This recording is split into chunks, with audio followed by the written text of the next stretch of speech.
एक समय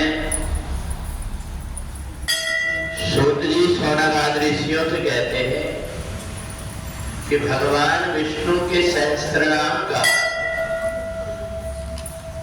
ऐसा प्रभाव है कि अगर कोई प्रेत आत्मा भी अगर भगवान विष्णु के नाम को सुन लेती है या भगवान विष्णु के ऊपर जो हम जल चढ़ाते हैं वो जल का अगर स्पर्श हो जाता है तो उसकी मुक्ति हो जाती है।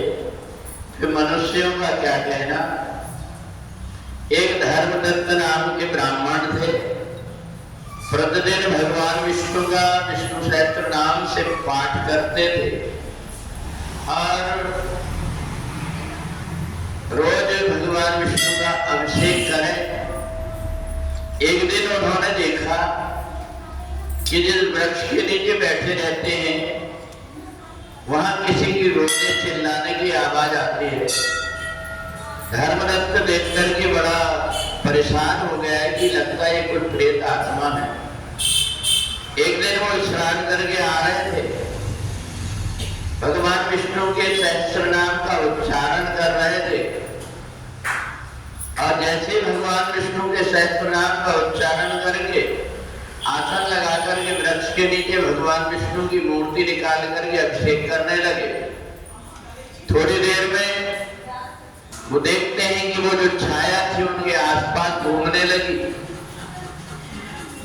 कई बार उन्होंने आवाज दी परंतु कुछ बोले नहीं। तब उन्होंने जो भगवान विष्णु का जो जल था उसी जल को लेकर के उसके ऊपर जैसे छिड़का मारे वैसे ही उसका प्रेत शरीर छूट करके और दिव्य आत्मा के रूप में वो खड़ी होकर कहने लगी कि धर्मदत्त, तुम्हारी कृपा से आज मैं प्रेत योनि से मुक्त होकर के और भगवान के धाम को जा रही हूँ। मैंने मनुष्य का शरीर तो प्राप्त किया था परंतु भगवान विष्णु का पूजन मैं जानती थी, दूसरों को भी देखती थी कि वो करते हैं, परंतु मैंने जानबूझ करके नहीं किया, मैं इनके प्रभाव को नहीं जानती थी। आज जब मेरी मुक्ति हुई तो मैं तुम्हें इसके लिए बार बार धन्यवाद देकर के भगवान के धाम को जा रही हूँ।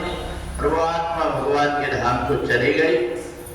सूत जी कहते हैं एक प्रेत भी अगर भगवान के जल से पवित्र हो जाता है तो जो भक्ति पूर्वक भगवान की पूजन करते हैं उनके पुण्य का क्या कहना। इसलिए कार्तिक का हर महीना का एक एक दिन भगवान विष्णु का जो पूजन होता है वो हमारे जीवन को सार्थक बना देता है।